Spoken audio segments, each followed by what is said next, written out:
Today, we're going to be talking about the transformative power of meditation because meditation can change your brain, it can change your stress, your sleep, and the way you feel about yourself, and it can do it faster than you think.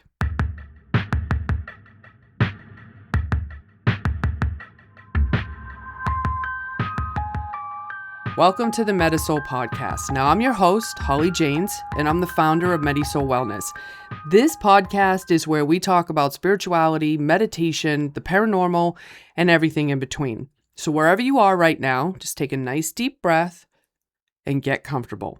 Today, we're going to be talking about meditation and why it matters to you, because this isn't just a relaxation trick.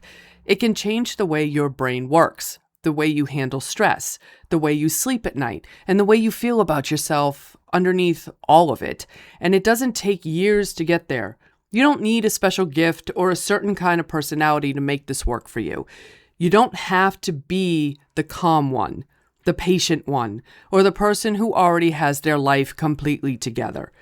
Meditation is one of the most accessible tools that you have for calming your nervous system, for clearing your mind, and getting back to who you really are underneath all of this noise of daily life that we all deal with. Now, when it comes to meditation, you don't need candles. You don't need incense.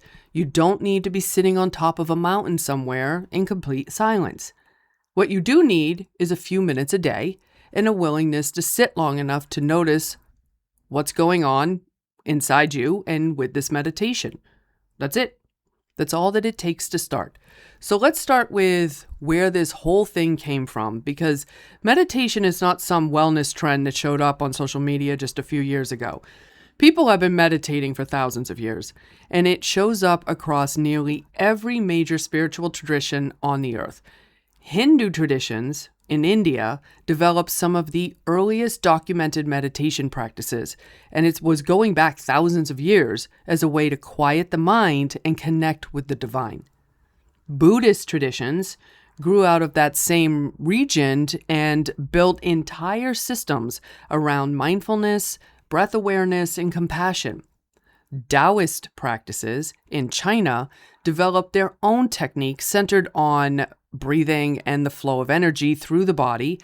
And if you look at the Jewish, Christian, and Islamic traditions, you're going to find that they had their own form of meditation through prayer. It's just nobody was calling it meditation at the time. So what does this all tell you? It tells you that meditation was never a one culture invention. It keeps showing up again and again throughout human history because it works. And because people have always needed a way to quiet the mind and get closer to something bigger than the stress that they deal with in every single day life. No matter where you look, no matter how far back in time you go, you can find people sitting in a meditation, focusing their attention inward and trying to reach something beyond what they can see. The version most people in the West run into today is mindfulness and a relaxation style, and it pulls heavily from Buddhist and Hindu traditions, but it's grown into something anyone can use, no matter what their background or belief system is. You don't have to belong to a particular religion or follow a particular path to get something real out of meditation. So let's talk about why this actually matters, because this isn't just some feel-good practice that sounds real good on paper. There's real research behind what meditation does to your brain and your body, and the effects show up in ways that you can actually see. See, when you meditate regularly, your body produces less cortisol. And cortisol is that hormone that is responsible for making you anxious or feeling on edge when you're stressed. When cortisol stays elevated all the time, it keeps your nervous system stuck in that fight or flight mode. It keeps you anxious and reactive, and it's exhausting, even when absolutely nothing dangerous is actually happening around you. Even when you're just sitting at your desk or driving home or trying to fall asleep. But the more you meditate, the less time your nervous system spends in that state. And the more time it spends somewhere else, where you can actually think clearly and respond to your life instead of just reacting to your life. Then there's focus and memory. And this one tends to maybe be a little surprising. You see, people who meditate regularly perform better on attention and memory tasks than people who don't meditate regularly. And even short little daily meditation sessions have shown to improve your focus and your memory recall within a matter of weeks. You don't need an hour a day to notice a difference in your ability to concentrate. You really, really don't. So what about sleep? Well, meditation for better sleep is one of the most common reasons people actually start to practice meditation. If you're someone whose mind starts racing the second you lay down to go to bed, you already know how exhausting that is. Lying there, running through your day, going through your to-do list, every single conversation that you had that you wish had gone differently. People who meditate regularly tend to fall asleep faster and get deeper, more restful sleep because meditation gives you a tool to quiet that mental chattering noise long before you have to go to bed. So by the time you actually do go to bed, your mind isn't fighting you on every little thing anymore. But let's talk about your heart, because your heart benefits as well.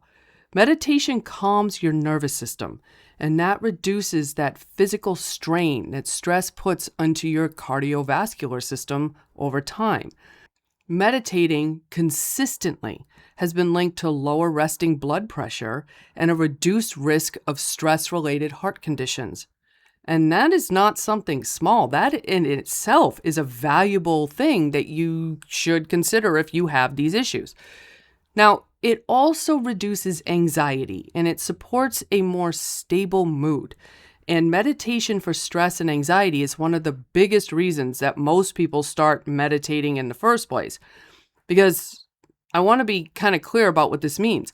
Meditation isn't going to erase difficult emotions or moments in your life. That's not what it's going to do. It's never meant to do that. What it does is it gives you a new relationship with those emotions. So instead of getting swept away into that anxious, stressful thought that shows up, you learn how to relax and build the capacity to notice when you start going into that mind thinking, racing mode, and just instead let the emotions move through you. And then come back to feeling calm. That skill alone can change your entire relationship with stress.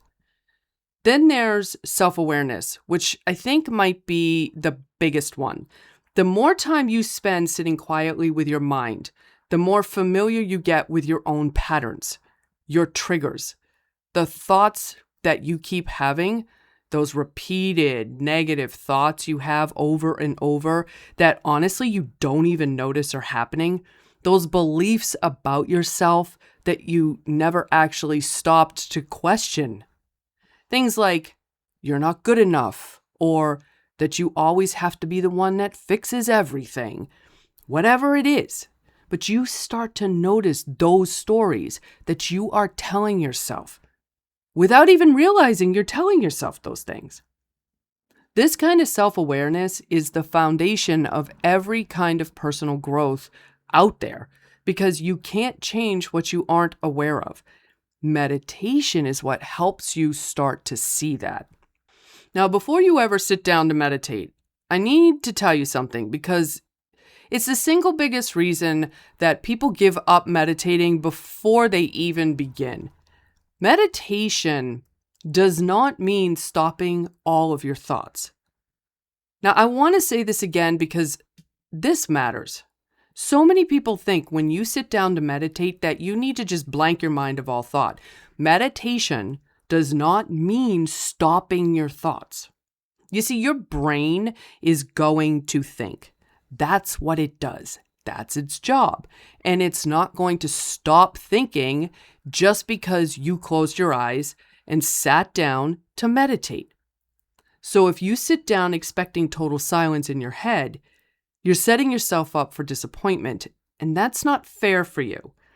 Your brain has been thinking pretty much nonstop since the day you were born, and it isn't going to take 5 minutes off just because you decided to sit down for the first few times and meditate. What meditation is actually training you to do is notice when your mind has wandered and then bring your attention back to the meditation and whatever you were focusing on while you were meditating, whether you're focusing on your breathing or a mantra or a visualization. That's the whole practice. And here's the part that I really want you to understand. Every single time you catch yourself drifting and then bring yourself back to the meditation, that's doing meditation correctly. You're not failing because your mind wandered. You are succeeding because your mind wandered. A wandering mind is a sign that it's a relaxing mind. So it's not you're failing. It's actually a really good sign. So many people do their first meditation expecting a blank, quiet mind. And when that doesn't happen, they just assume, you know what? I'm not good at this. I can't meditate. And they quit. And if that has been you, I want you to understand you're not bad at meditating. You're doing exactly what every single person who has ever meditated has done, including people who were practicing it for 30 years, including monks who devoted their entire life to this. Their mind wandered too in the beginning. It took them years to bring their mind back. So let's talk about, okay, well, how long should you meditate when you're just starting out? So now you know, okay, let's not blank out the mind, but to get this started, how long should you meditate? If you have never meditated a day in your life, then you need to start with just 5 minutes a day. Seriously, that's it. That's all you need is about 5 minutes a day. That's enough to start training your mind and your nervous system. And it's short enough that you will actually do it instead of looking at your schedule and deciding, you know what, I don't have 30 minutes to sit down and meditate today. I'll do it tomorrow, but then tomorrow turns into next week and then you never start it. What you should do is try starting to do meditation every day if you can. But if every day really isn't realistic for you, then work on every other day while you're trying to build the meditation habit. What matters far more than some perfect daily streak is for you to be persistent and consistent over time. You don't need 30 minutes to get anything out of meditation, and you don't need to hit a huge magic number of weeks for it to start working. You could notice these shifts within a few days. It may take longer, and there's really no timeline that you should be on or expect. You're not doing it wrong because your timeline looks different from someone else, and you're not behind just because you haven't been doing this as long as someone else you follow online. Don't worry what other people are doing. Just worry about yourself. Once 5 minutes starts to feel easy and natural, that's your sign to increase it. Move up to 7 minutes. When that gets comfortable, move up to 10 minutes. When that gets comfortable, go up to 15 minutes and so on. Building your meditation practice gradually as your mind and body get more comfortable sitting still and your body gets more comfortable just being in this relaxed state all at the same time. There's no rush here. And I honestly really mean that. Don't rush through this. The goal isn't to reach some impressive amount of time that you can sit down and meditate per day. The goal is to build a practice that works for you that will actually keep you doing meditation. Because 5 minutes of meditation is something you can do every single day, it will start to change your life far more faster than doing a 30-minute meditation once a week. So let's get a little practical here and walk through how to meditate step by step, because I know you're probably ready to try this. So getting started is simpler than you think, and you don't need anything other than yourself and just a quiet few minutes. So the first thing, you want to find a way to sit that you can actually stay in that position for a few minutes without really moving. Whether that's on a chair, a couch, whether it's cross-legged, on your bed, or on the floor. If you get fidgety or itchy, it's okay to move. You don't have to stay stone frozen. You can lie down too, as long as you are able to stay alert enough not to drift into sleep. If you are sitting where you're sitting upright, try to keep your spine relatively straight, since not only does this help you stay alert and avoid drowsiness, but it also aligns your energy and it helps your energy flow a little better. Now, with your hands, you can let your hands rest wherever is comfortable for you. You can put them on your lap. You could put them palms up, palms down. You could rest them at your sides, whatever works for you. And then you want to close your eyes. Now, if you don't want to close your eyes, you could kind of just let your eyes soften and gaze comfortably of whatever's in front of you. But whatever's comfortable is really all that matters. Now, from there, bringing your attention to your breath. Notice air moving in through your nose and filling your lungs. Notice the slight pause that you're going to do at the top of that inhale. And then slowly release as you exhale. Try that now.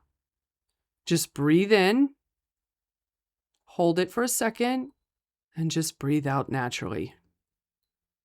And do it again. Breathe in, hold it for a second, and breathe out naturally. That's it. Just let your breath find its own natural rhythm. Don't force it. And just keep your attention resting gently on that rhythm, the same way that you would rest your eyes on something steady in the distance. Now, eventually, your mind is going to wander, because that's what your mind does.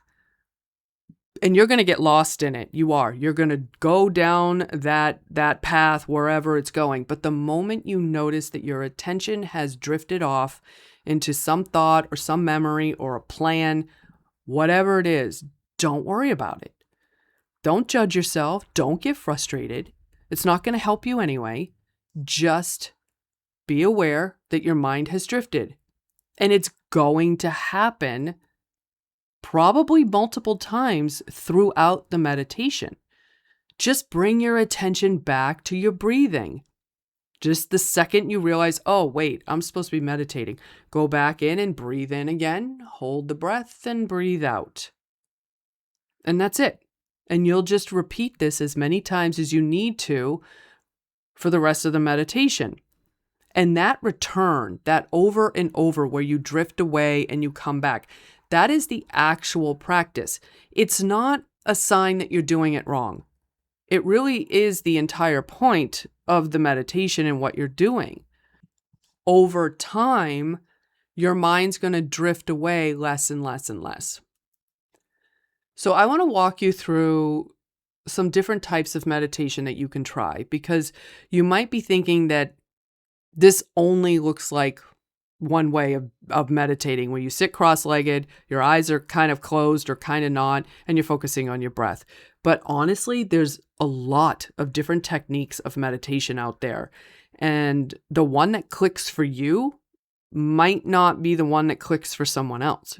So let's go over some of these. Breath-focused meditation is what we just talked about, where your attention rests on your breathing, where you breathe in and you breathe out. It's a great place to start because it gives your mind something simple and constant to hold on to. Now, then there's body scan meditation, which is another one that is definitely worth trying. How you do this is you start by bringing your attention to your toes. So do this as I'm talking to you. Focus on your toes and notice whatever's there. Do your toes feel like there's tension? Does it feel warm? Does it feel tingling? Or do you just feel absolutely nothing at all?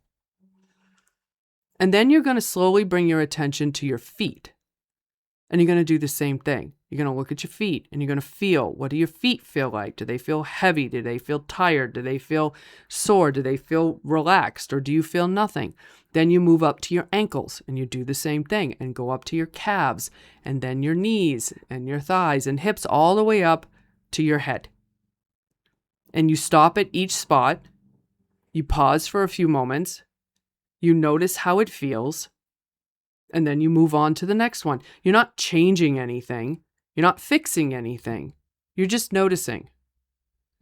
This one is especially good if you carry a lot of physical tension, or if sitting still with you and you're just breathing feels too quiet or too calm for you to do right now, because the scanning meditation gives your mind something to focus on.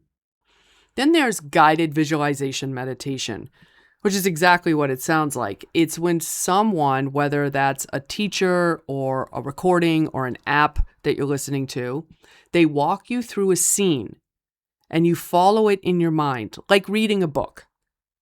Maybe you're focusing on going to the beach or in the forest or going up a staircase that leads somewhere. This gives your mind a job to do, which can actually make it a lot easier to stay present in the meditation because your mind is focused on the detail of that particular scene. And if your mind tends to wander, you just bring it back to the scene. Then there's mantra meditation, where this is repeating a word or a very short phrase. You could do it out loud or silently to yourself in your mind, but it's your point of focus. So that repetition is what gives your thoughts something steady to hold on to. So whenever you notice your mind has drifted off, you just come back to that words or phrases. Like, for example, you could do a mantra that says, I am happy. And you would just repeat, I am happy. And then over time, your mind's going to drift off and think about a bunch of other stuff. And you just go, oh, right, I am happy. And you go right back into it. Then you have walking meditation or moving meditation. And this is for you if you already know that sitting still just isn't really for you. So you could go for a walk, go somewhere quiet enough that you're not, dealing with traffic or crowds of people, and kind of walk at a slow pace, slower than usual. You want to pay attention to the feeling of your foot lifting up off the ground, moving forward, landing again, and going heel to toe with each step. Your mind will wander, and it's going to wander off into thoughts. But once you realize it, go right back to focusing on your movement. This type of meditation counts just as much as sitting still and meditating does. And for a lot of people, it's actually easier to stay with this one, since your body is actually doing something. You're just focusing on the here and now. This is mindfulness. So try out a few of these and pay attention to how each one actually feels for you. You might find you really thrive with a mantra, or you might find that the body scan is what finally lets your mind relax. Everyone connects with different techniques, so explore a few of them and see what fits, and build your meditation practice around the one that genuinely works for your mind. There's no wrong answer here, only the one that actually gets you to sit down and meditate day after day. So here's where this leaves you. Meditation calms your nervous system instead of you being stuck in this fight or flight mode. It sharpens your focus and your memory. It helps you to fall asleep faster and deeper. It protects your heart by easing that strain that stress puts on it. It gives you a steadier relationship with anxiety instead of being swept away by it. And it builds this self-awareness that everything else in your personal growth depends on. Start with just 5 minutes a day, whether you're sitting or lying down, and just keep bringing yourself back to your breath every time your mind wanders, or whichever type of meditation you are doing. Try a few different styles and see what fits for you. And whether that's breath work or body scan or visualization, mantra, moving meditation, whatever it is. And then do this consistently. And a year from now, if you keep doing this, you're going to feel calmer, you're going to feel clearer, you're going to feel more connected to yourself than you do right now. If you want to learn how to meditate instead of trying to figure it out on your own, check out my Learn to Meditate course at MediSoulWellness.com. Thank you for listening. If anything mentioned today interests you, the links are in the show notes.